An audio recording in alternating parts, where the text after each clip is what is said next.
There is a very interesting but also very crucial question some analysts are asking, or shall I say, some analysts are entertaining a certain possibility that will bring joy to the hearts of Kenyans. And let me put it in a very simple question. Can Azimio and Rigathi Gachagua stop finance bill? Can they? Do they have the numbers and the will to defeat the government on the floor of the House? I know some skeptical Kenyans will be saying to themselves, what is Chris Kumekucha saying? We know that in Parliament the currency is money, and obviously the government has enough money to ensure the passage of the 2024 finance bill. Serikali and not Serikali is more than able to use other tools to ensure that the finance bill passes. For example, the waiving of files, a favorite technique of even the colonial regime before independence. We have this and that information about you in a file.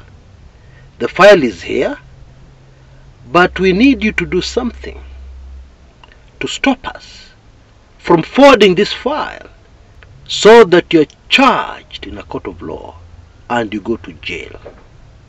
You tell that to an MP who is trying to be a hero of the people and stop the finance bill, and you'll stop them dead on their tracks. Oh yes, I'm aware of all that. But even then, you must have noticed vitu kwa ground zimechange. Vindu vichenjanga. I want you to cast your mind back to the passage of Finance Bill 2023. It was smooth. We even had many opposition legislators cooperating with the government. For instance, by not turning up at the crucial time when they needed to vote. So Finance Bill 2023, that very damaging piece of legislation, passed very smoothly. But what is the situation today with Finance Bill 2024? Is it the same? Of course not. A lot has changed. And I believe most of us know in politics, even something very small changing, one single thing, can end up bringing the whole house of cards down. We know that from political history. Okay? But here we have several things have changed. In fact, many things have changed. Let me discuss just one thing which has changed, which may wipe away the power of the government, both in waiving files and in using money. And that thing that has changed, if I can summarize it in 2 words, is Rigathi Gachagua. What the Deputy President has done, which current President Ruto also did to President Uhuru during the 4th President's term, his last few years in office, what Gachagua has done is to unite a cluster of legislators on his side. Now, unity can be devastating in politics. Because, for instance, you have somebody's file, you want to threaten them with information. When they are alone, it is easy. But when they're in a group, everything changes. Because Rigathi Gachagua can shoot back and say, okay, you want to expose so-and-so, you want to take him to court? Well, I can promise you, when you do that, I will also reveal this other very damaging information that could easily bring down this government. Something like that. I'm sure you get the idea. And I believe most of us have not fully grasped what I meant when I said that there is increasing evidence to suggest that Rigathi Gachagua is working with Raila Amolo Odinga. And let me rephrase that to make it clear, so that we all quickly understand what I meant. Rigathi Gachagua may be getting counsel, advice on strategy from Raila Amolo Odinga. I'm sure that is much more acceptable. You see, one truism in politics that has been there since the beginning of time is that there are no permanent enemies and there are no permanent friends in politics. There can never be. All that needs to happen in politics is for interests to converge. Period. That is enough. And that is why it is very frequent in politics to get very strange bedfellows, very strange characters in bed together in a political move. It is very common in politics. And let us not forget Raila Odinga's character. Raila Odinga worked with Moi, a man who damaged Raila permanently. The injuries Raila suffered in Moi detention, he still carries to this day. And yet Raila worked with Moi. Rigathi Gachagua has done no such damage to Raila Odinga. In fact, Bwana Gachagua greatly admires Raila Odinga. There are moments recorded in public when Raila Odinga has arrived and Rigathi Gachagua has instinctively stood up quickly. Be as it may, let's avoid arguing on that point. Eti Rigathi Gachagua is so different from Raila. It is like night and day. Let us avoid that argument, and let me say, it is pretty obvious that Rigathi Gachagua has some very good advisors, very experienced. Because if you carefully examine the moves he has made so far, you will know this is not the blundering Rigathi Gachagua who stepped into the office of the Deputy President of the Republic of Kenya. It isn't. You will remember even when he took the oath of office, he had big trouble reading that oath of office. I'm sure you remember that. This is not the same Rigathi Gachagua. This is a new, brand new, very strategic Rigathi Gachagua who appears to know exactly what he's doing and when exactly to say what. And amazingly, because I've been amazed, Gachagua's timing these days is amazing. And because in human nature, the basic character of a man never changes, hardly ever, we are forced to arrive at the conclusion that Gachagua has some new advisors. And those advisors know exactly what should be done. Let us take Bwana Gachagua's very emotional speech yesterday in Nyeri. Hey, that was classic. Time to happen when finance bill is unfolding. I am sure it is not lost on you that if Bwana Gachagua manages to marshal enough of his troops on the floor of the House, not even to defeat the government, just enough legislators to create the perception of a show of force on the floor of the House, hey, the man will have automatically climbed up several ranks politically. He will be much closer to his dream of being the Mount Kenya kingpin. That timing was perfect. And the emotional speech he made even managed to touch Rigathi Gachagua's most aggressive haters. Folks, ogopa Gachagua advisors, whoever they are. Okay, let's just put it like that. But I want to change the conversation just a little by saying the following. You see, it is important that we realize that the political reality right now in Kenya is that Gachagua and Azimio legislators do not have to defeat the Finance Act. No, they don't have to defeat it to cause serious damage on Ruto's regime. Let me explain. In politics and indeed in life, most people never take note of the beginning of the end of something.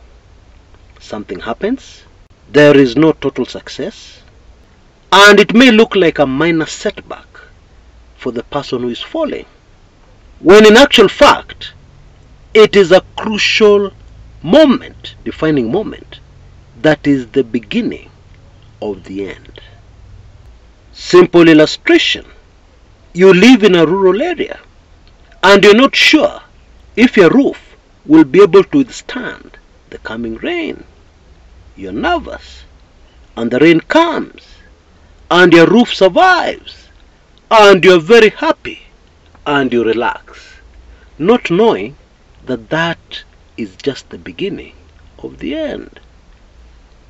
Because during that major rain, the iron sheets on your roof rattled a lot. There was a lot of noise coming from your roof until you got very scared. But your roof held. Your roof survived. Little did you realize that your roof was stretched to the limit. And all that rattling was mabati sheets loosening. And so when the next rain comes, it's not even a major rain, your roof gives in. That's life.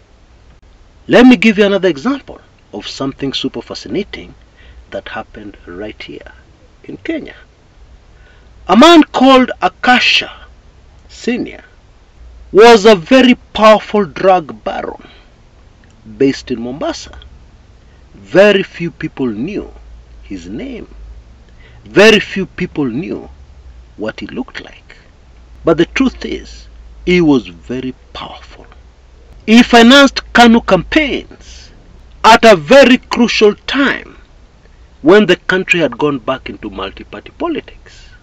He especially heavily financed Moi presidential campaigns.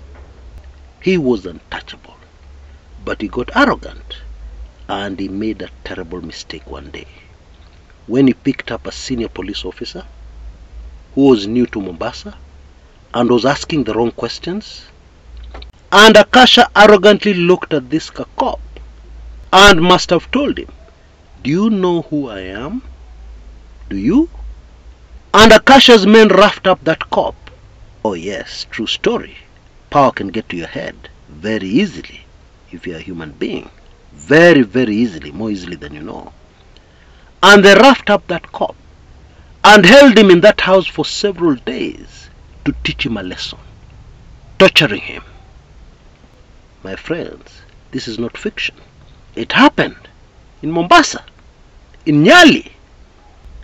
And then after completely humiliating him, they released him. And even if he reported to his bosses in the police, Akasha was untouchable.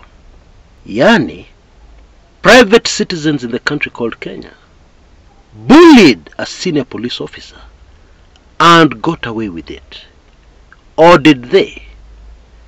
Now in every country there are some very, very dangerous people called thinkers. And these thinkers are usually working in the country's intelligence service. You know, in those days, I used to argue for long hours with my friends, trying to convince them that special branch police officers are not your usual police officers, the ones who ask for 50 bob on the road to let you go for a traffic offense. No, those are very different animals. And some of their superiors, those days in the special branch, were thinkers. What Akasha did to that senior police officer alarmed these intelligence officers. But of course they also knew that Akasha was untouchable. So what did they do? They arrested Akasha and took him to court, accusing him of dealing with drugs. And they did that with zero evidence. But when he was arrested, the newspapers reported it screaming headlines. When he was presented in court, the newspaper photographers were there, their cameras flashing crazily. And of course Akasha had his lawyers. And when the case was presented before the judge, he looked puzzled. What's going on here? Where's the evidence? The cops who were prosecuting the case also looked back at the judge, embarrassed and looking confused. The judge promptly threw out the case. No case. Akasha, you're free to go. Akasha cheered. His supporters cheered. Huh? You see? I am untouchable. He was as cocky as ever, not knowing that was the beginning of his end. Because you see, Akasha was very successful when nobody knew what he looked like, when very few people even knew his name. But now something had changed. He had been exposed. His photograph was splashed on all the newspapers. I may be wrong, but I believe cops normally call that technique flashing out a criminal.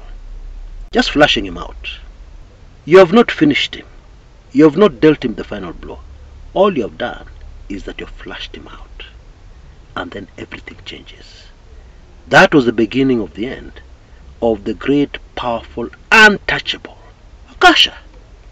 Anyway, this vote on finance bill could easily end up being the beginning of the end of the Ruto regime. That's what we're saying. And I can already hear somebody saying, Chris, when are you going to talk about these people who want to occupy parliament in protest on the 18th of June this coming week? Isn't that going to be a major factor? My response, I don't think so. Why? Because the outcome of that is fairly predictable. It is not against the law to peacefully protest in front of parliament or nearby. And so if I was a UDA sycophant, which I'm not and which I'll never be, but if I was, I would advise them to leave those protesters alone, to try their best not even to arrest a single person. But knowing the jokers who are decision makers these days, that may not happen. They may break up the demonstration. A few people may get arrested and people will make noise, and that will be the end of the story. And so, I'm very sorry to burst your bubble, nothing will happen. Nothing. At least nothing out of the ordinary that we have seen in Kenya in the past. And members of parliament in the comfort of the August House will do what they want to do, or what they must do. There will be no impact. I apologize once again for being the bearer of that bad news. However, please don't misquote me. I'm not saying everything is okay. No, far from it. You remember I started by saying that the finance bill 2024 does not have to be stopped. All that needs to happen is a major storm against it. That's all. It'll still sail through, but it'll be the beginning of the end. Shortly thereafter of the Ruto regime. But there's one other factor that will be in play here, that in my opinion will start backfiring this coming week. I am talking about the Vasungu. Don't fool yourself. The powers that are not Kenyan are also involved in ensuring that the finance bill sails through. Now already these dark forces, which work best when they're invisible, have exposed themselves. Remember the Akasha story I've just told you? For the first time in the history of our country, people analyzing politics are factoring in the analysis this other major force in our politics that can never be good for them. cannot be good for these forces that are non-Kenyan. Indeed, everybody is talking about them these days. You know, in 2017, in the run-up to those general elections, and indeed presidential elections, I brought up this point. People laughed me off, mocked me. Some people even unsubscribed. Chris, don't give us rubbish. Kenya is a sovereign state. We got our independence in 1963. We make our own decisions. What is this rubbish you're telling us? But that was in 2017. Now, in 2024, vitu kwa ground ni tofauti. Things are very different. In my opinion, this exposure, remember that most politicians were not even aware of what was happening. Most of these seasoned politicians were in the group who mocked me in 2017. But now, they are coming to the realization that things are not what they seem to be. What they thought they knew, they are realizing they don't know. And this could cause some of them to bite the bullet and behave in a very unexpected manner, like vote against the finance bill. And I fully appreciate that some of us do not yet fully understand this Vasungu angle. They don't. Many others do not fully understand just how powerful they are, and even more important, what they are capable of doing. Just the way another great African once did not understand and paid for it with his life. Continue resting in peace, Bwana John Pombe Magufuli. Anyway, I believe it will be of great help if you take in my very latest special report, highly sensitive, The Terrible Secrets of Uncle Sam in the country called Kenya. And despite what I said earlier, I am compelled to extend that special offer just one more last time. And indeed it is a very special offer. For only Kenya shillings 2,999, you can get this highly sensitive special report and all the other highly sensitive special reports I have ever produced, including one with very shocking information on the major decision maker in Kenya. It will shock you to your bones. Now you can see details in front of your screens right now. Act quickly. This one will not be extended again. Please move fast. Until next time, this is Chris Kumekucha.